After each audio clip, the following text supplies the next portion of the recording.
नमस्कार दोस्तों, उम्मीद करता हूँ आप लोग स्वस्थ और खुश होंगे।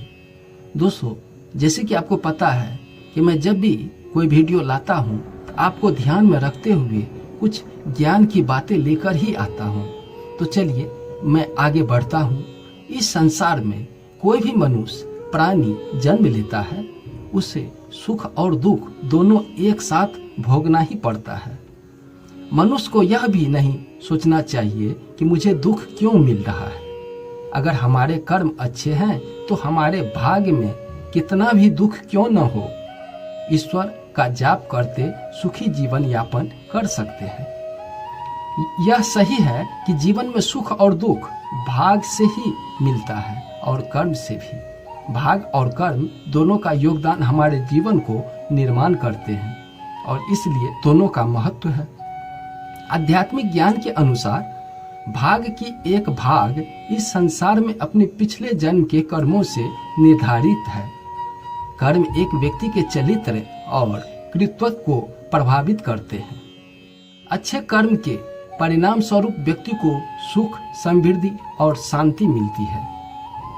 विकारी कर्मों के कारण व्यक्ति को दुख और क्लेश का सामना करना पड़ता है। आध्यात्मिक दृष्टिकोण से ईश्वर ने हमें स्वतंत्र चेतना दी है और हम अपने कर्मों के जिम्मेदार हैं। अच्छे कर्म करने से हम अपने जीवन को सुखी और सफल बना सकते हैं। अच्छे कर्म का अर्थ यह नहीं है कि हमें कठिनाइयों से बचना चाहिए, बल्कि यह है कि हम दुख के सामने भी साहस से खड़े होकर समाधान ढूंढें और उसका सामना करें।